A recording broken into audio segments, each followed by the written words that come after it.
do nosso livro, continua do nosso livro Dia de Luz, é a de número 151, cujo título é Ressuscitará.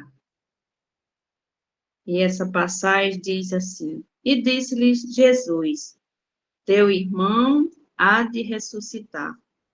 Essa passagem está em João, no capítulo 11, no versículo 23. E esse capítulo, ele fala da morte de Lázaro, quando ele diz assim: Teu irmão vai ressuscitar. O encontro de Jesus com as irmãs de Lázaro, né, Marta e Maria, onde Marta dizia a Jesus que se ele estivesse ali, Lázaro não teria morrido. E foi quando ele falou que teu irmão há de ressuscitar.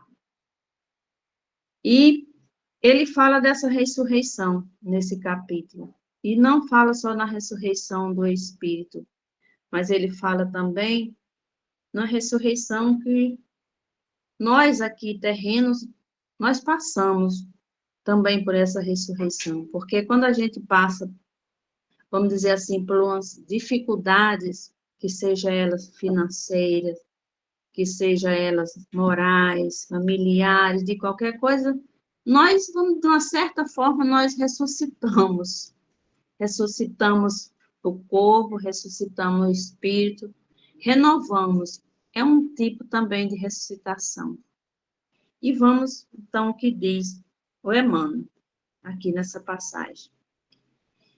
Ele fala: há muitos séculos, as escolas religiosas do cristianismo revestiram o fenômeno da morte de paisagens deprimentes. Padres que assumem atitudes hieráticas, ou seja, muito rígidas, ministros que comentam as flagelações do inferno, catafalcos, que eram aqueles suportes de madeiras, né, que colocavam os caixões, sempre de cor escura, de cor negro. Que poderia criar tudo isso, se não o pavor instintivo e o constrangimento obrigatório? Ninguém nega o sofrimento da separação, espírito algum se furtará ao plantio da saudade no jardim interior. O próprio Cristo emocionou-se junto ao sepulcro de Lázaro. Entretanto, a comoção do celeste amigo edifica-se na esperança, acordando a fé viva nos companheiros que ouviam. A promessa dele ao carinho fraternal de Marta é bastante significativa. Teu irmão há de ressuscitar, asseverou o mestre. Daí a instante, Lázaro era restituído à experiência terrestre, surpreendendo os observadores do inesperado acontecimento. Gesto que se transformou em vigoroso símbolo. Sabemos hoje que o Senhor nos reergue em toda parte nas esferas variadas da vida. A ressurreição vitoriosa e sublime nas zonas carnais e nos círculos diferentes que se dilatam ao infinito. O espírito, mais assombrado do sepulcro do mal, e o coração mais duro são arrancados das trevas psíquicas para a luz da vida eterna. O Senhor não sensibilizou tão somente por Lázaro. Amigo divino, a sua mão carinhosa se estende a nós todos. Reponhamos a morte em seu lugar de processo renovador e enchei-vos de confiança no futuro, multiplicando as sementeiras de afeições e serviços santificantes. Quando perderdes temporariamente a companhia direta de um anteamado, recordais a palavra do Cristo. Aquela reduzida família de Betânia é a miniatura da imensa família da humanidade. E que assim seja, graças a Deus. É o Gilson hoje, está aí? É você, Arlindo. Vamos lá? Nosso soldado é com você. Boa noite, obrigado. Sejam todos e todas bem-vindos. E hoje nós vamos proferir o Salmo 23, a oração, que é a oração do bom pastor. O Senhor é meu pastor e nada me faltará. Deitar-me faz em verdes bosques, guia-me mansamente em águas tranquilas. Refrigera minha alma, guia-me pelas veredas da justiça por amor do seu nome. Ainda que eu andasse pelo vale da sombra da morte, não temeria mal algum, porque tu estás comigo. O teu bastão, o teu cajado me confortam. Preparas uma mesa perante mim, na presença de meus inimigos. Unges minha cabeça com óleo, o meu cálice transborda. Certamente que a bondade e a misericórdia me seguirão todos os dias da minha vida, e habitarei na casa do Senhor por longos dias. Que assim seja. Pai amado, recebe essa humilde prece, transformando em bálsamo para a cura das dores, de todos os males e aflições de todos nós, encarnados e desencarnados, amigos e inimigos, e que possamos ter o Evangelho na noite de hoje com muita paz, harmonia, equilíbrio e muito amor nos corações de cada um de nós. Que assim seja. Passo a palavra a você, Francisca. Obrigada, Sr. Arlindo, que assim seja. Que assim, amado Mestre Jesus, já agradecidos por essa oportunidade que nos concede todas as noites. Pedimos a permissão a Deus, nosso Pai maior, a Jesus, nosso modelo e guia, a Bezerra de Menezes, o mentor da casa, aos nossos anjos guardiões, a toda a grégua de luz que se faz presente todas as noites, para dar início ao nosso Evangelho. Passando a palavra, nossa irmã Rita, que fará a explanação do nosso Evangelho da noite de hoje. Seja bem-vinda. Obrigada, Francisca. Boa noite a todos. A gente estava conversando, mas chegou bastante companheiros aí. Que a espiritualidade contribua com cada um de nós neste momento, de modo que cada um possa dar essa sustentação do seu lar, com a presença dos irmãos de luz ao nosso redor. Nosso estudo hoje, o capítulo 11, né? A senhora estava comentando aí com o Margot, a essência do nosso estudo, né? Que vamos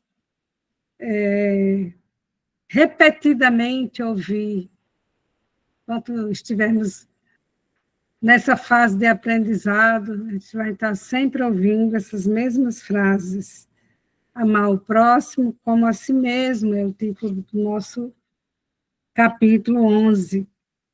E os temas de estudo serão de 1 a 4, sobre o maior mandamento.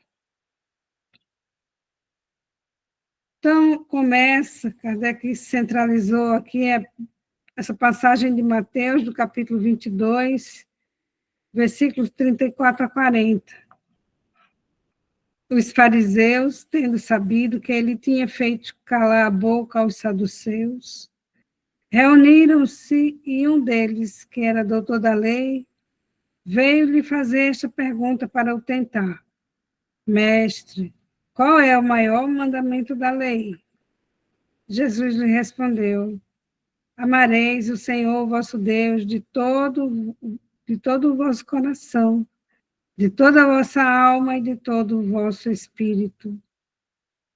Vejamos que naquela época do Cristo, ele não podia falar ainda abertamente todas as palavras que a doutrina nos trouxe, mas ele não deixou de frisar de toda a vossa alma, de todo o vosso espírito, com todas as letras, né? Ele diz que esse é o maior dos mandamentos e o primeiro. E eis o segundo, que é semelhante àquele: amareis vosso próximo como a vós mesmos. Toda a lei e os profetas estão contidos nesses dois mandamentos.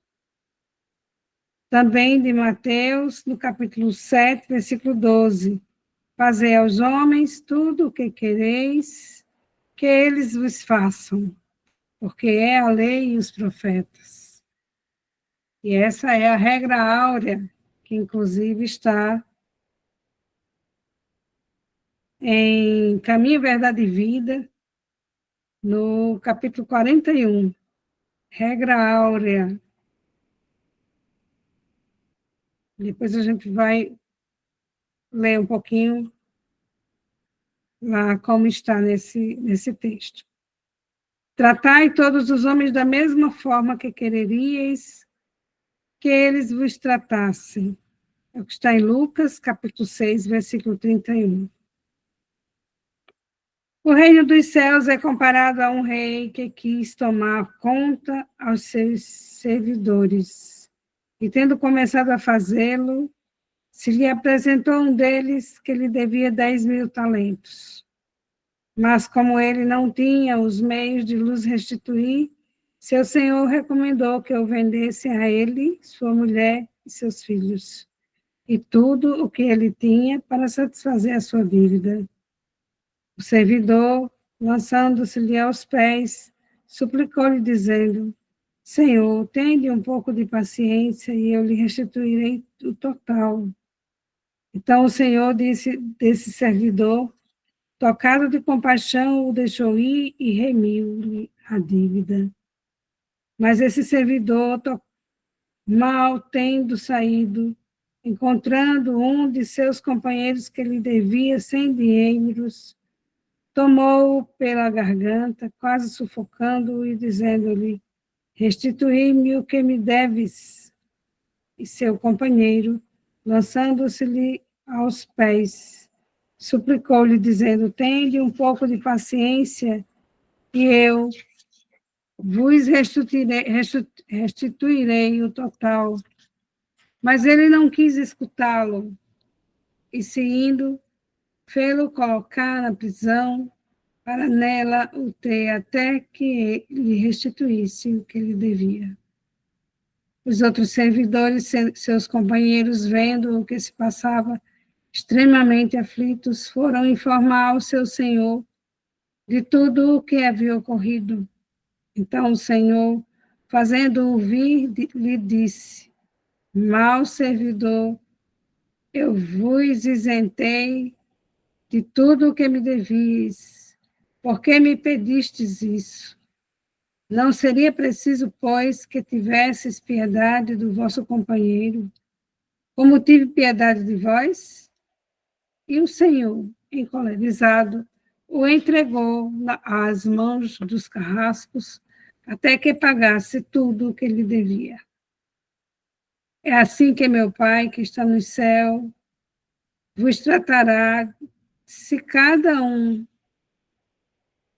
não perdoar do fundo do coração ao seu irmão as faltas que lhe tiverem cometido. É uma mensagem de Mateus também, do capítulo 18, versículos 23 a 35. Amar o próximo como a si mesmo, fazer para os outros o que quereríamos que os outros fizessem por nós, é a mais completa expressão da caridade, porque resume todos os deveres para com o próximo. Não se pode ter guia mais seguro a esse respeito que tomando por medida do que se deve fazer para os outros, o que se deseja para si, com qual direito se exigiria dos semelhantes mais de bons procedimentos, de indulgência, de benevolência e de devotamento, do que se os tem para com eles. A prática dessas máximas tende à destruição do egoísmo. Quando os homens as tomarem por normas de sua conduta, e por base de suas instituições compreenderão a verdadeira fraternidade e farão reinar entre eles a paz e a justiça. Não haverá mais nem ódio, nem dissensões, mas união, concórdia e benevolência mútua. Então, nossa conversa se inicia por essa explicação sobre os fariseus, né, que foram questionar Jesus quando souberam que Jesus tinha feito calar os saduceus. Porque os saduceus era aquele grupo de judeus do alto escalão social e econômico também, né? Lá da sociedade da Judéia, que existiram entre os séculos 2 a.C. até anos 70 depois de Cristo. Eles eram os sacerdotes, os sumos sacerdotes, e que seguiam a Torá. Não acreditavam em ressurreição, nem tampouco reencarnação, e faziam oposição aos fariseus, que formavam essa classe média e eram os doutores da lei de Moisés. E os fariseus, percebendo que os saduceus haviam sido calados por Jesus, foram tentá-lo com esta pergunta: Mestre, qual o maior mandamento da lei? Ao que Jesus prontamente respondeu: amarás o Senhor, vosso Deus. Esse é o maior mandamento, e o primeiro, como ele fala no início do texto. E amar ao próximo como a si mesmo é o segundo. E nós, já que estávamos fazendo aquela reflexão agora há pouco, nós estamos amando esse nosso Deus como Jesus nos ensinou? Nós confiamos verdadeiramente no nosso Pai? Ou na nossa vida diária, amamos a Deus em primeiro lugar? Ou tememos os castigos dele? Será que nosso Pai ainda é o temível, a quem oferecíamos sacrifícios para aplacar sua ira? Ele nos enviou Jesus para nos ensinar que temos um Pai que é todo amor, todo bondade, todo misericórdia, e que todos somos irmãos e igualmente filhos dele. E aí aqui, claro, a gente lembra da passagem do evangelho que Margot fez aí na quarta-feira, que ela trouxe, foi muito feliz aí nessa inspiração de trazer essa comparação dentro das famílias, né?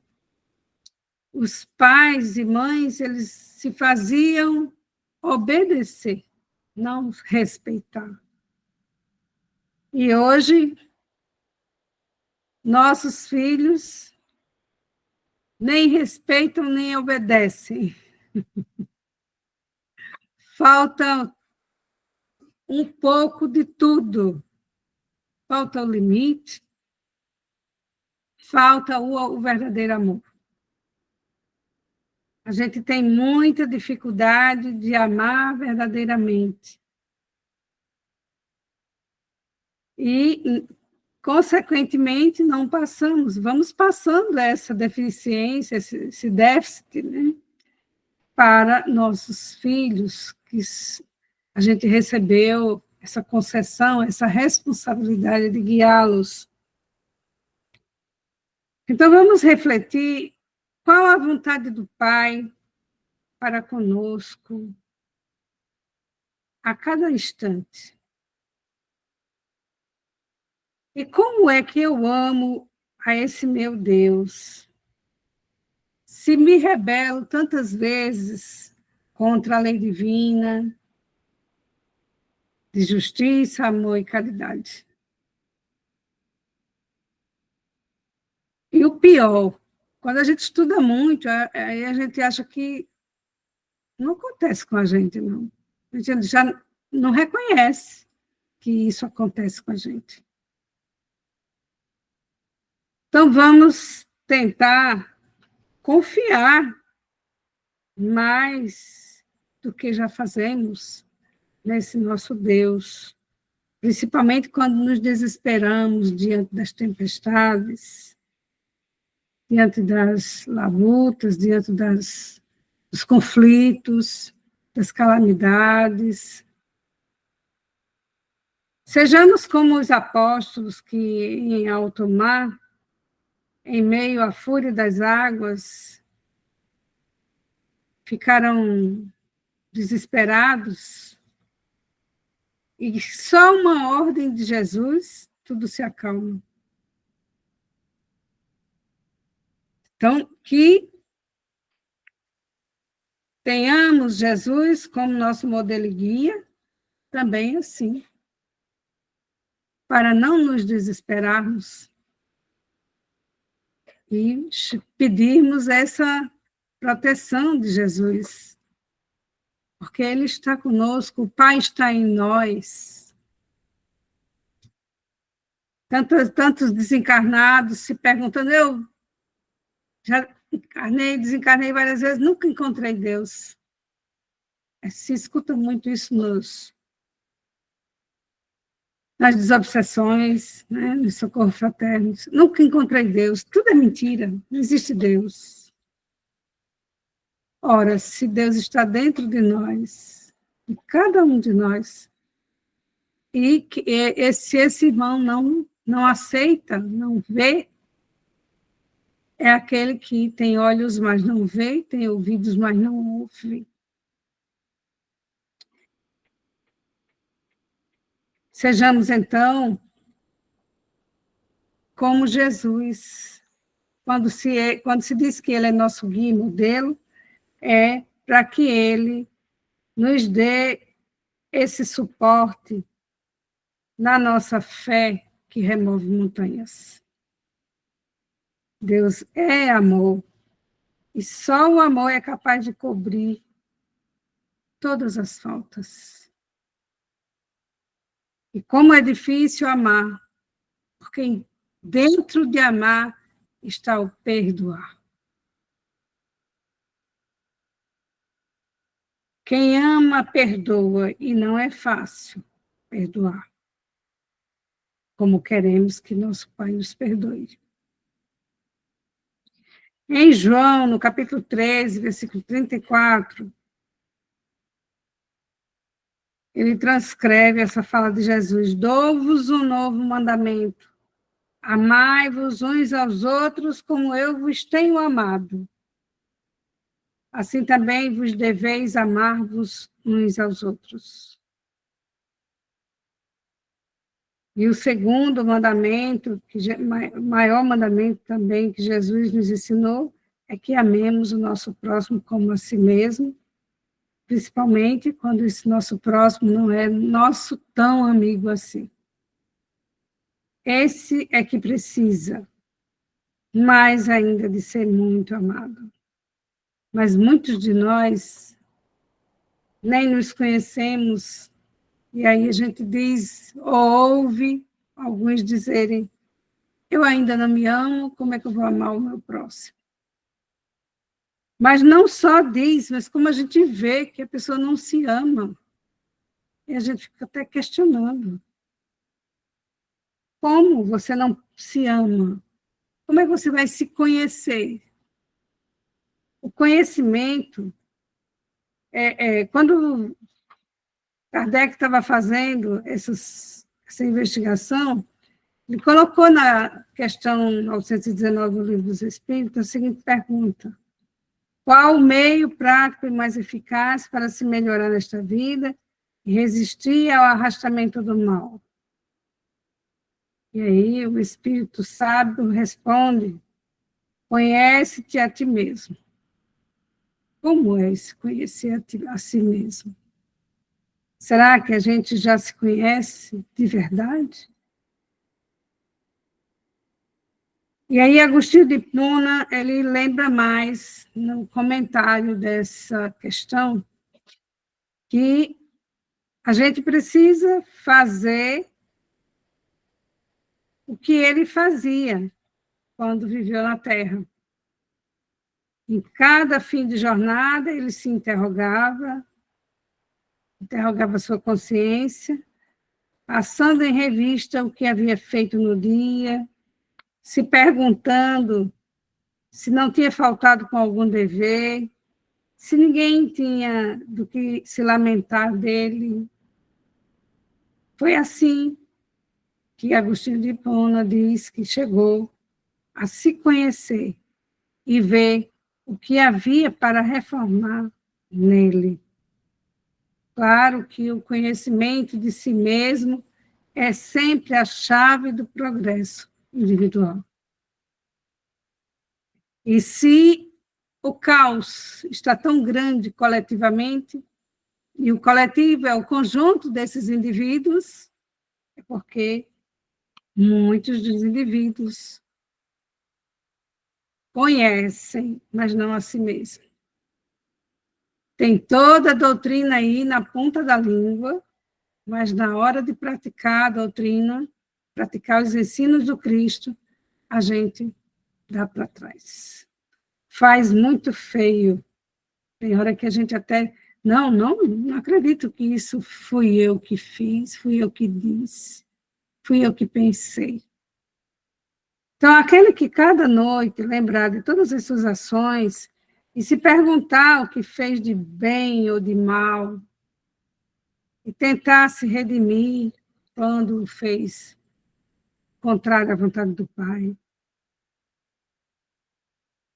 pedindo a Deus e a seu anjo da guarda para o esclarecer, esse adquire uma grande força para se aperfeiçoar, porque Deus o assistirá, com certeza. Examinai sempre o que podeis ter feito contra Deus, depois contra vosso próximo, e por fim contra vós mesmos. As respostas serão um repouso para a nossa consciência ou indicação de um mal que é preciso reparar, curar. E é assim que vamos entrando na direção do se conhecer, descobrindo o que em nós ainda precisa ser reformado e o que de bom temos para passar ao nosso próximo. Se já posso desejar o que é de melhor para meu irmão, será que num concurso de competição nós conseguimos aceitar que o outro é melhor que nós? Vamos reconhecendo que o outro tem mais capacidade que nós? Ou fuzilamos com nossos sentimentos inferiores, emitindo pensamentos que até Deus duvida? Por essas e muitas outras coisas, ainda estamos incapazes de perdoar e, consequentemente, de amar. A gente até faz um esforço, mas tem umas rateadas grandes por aí. Todos nós, não nos esqueçamos nunca, estamos a serviço do Cristo. Mas ainda há entre nós, como até estava comentando, o seu Arlindo Margot agora há pouco, ainda há entre nós os apegos das funções na casa, quando nos ajudamos uns aos outros, há quem emita sentimentos maldosos, há quem ainda pense que a pessoa está querendo passar a perna, se sair, aparecer. Tudo isso ainda há entre nós. Tudo isso. Bom, na vida, a lei da natureza se repete aquilo que se faz. É como um eco. Quando você está numa área que tem eco, fechadas as paredes, né? Tudo que você fala, o eco responde, quer dizer, repete o que você fala. Então, a lei da natureza, ela repete. O que a gente faz, a gente recebe. Então, vejamos o que ainda dificulta tanto o nosso auto-amor. É negatividade. Quanto mais se emite sentimentos inferiores, mais se recebe. E a gente costuma dizer que quando a gente joga uma pedra contra um obstáculo, ele volta e bate em você com mais força do que foi. Ou será que estamos tão perfeccionistas, exigindo perfeição dos outros e assim sendo totalmente imperfeitos? Porque eu sou muito imperfeito quando eu fico a exigir a perfeição dos outros. Quando a gente arruma culpa para tudo, se culpa por tudo e se desculpa demais. E assim, na vivência do amor, se é passivo, quer dizer acomodado, proativo, com essa atitude de aceitação e serenidade. Será que a gente está se questionando o porquê disso?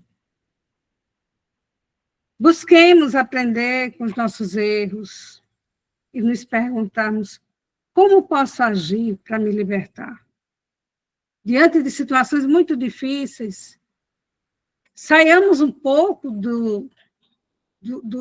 dessa agonia, né? Dessa adrenalina, e lembremos o que é que Jesus faria nessa situação no meu lugar agora.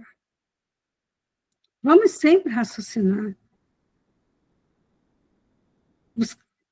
Quando a gente aprende com nossos erros, nos perguntamos como posso agir para me libertar disso?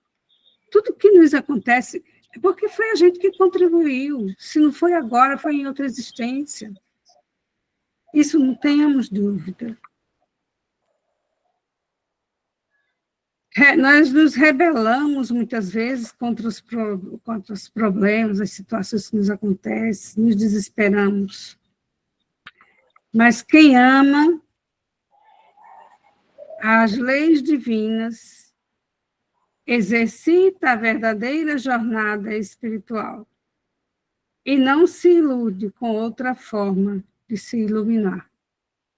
Reconhece a necessidade do esforço, da humildade, do devotamento, da caridade, do amor real para consigo mesmo e, em consequência, para com o próximo.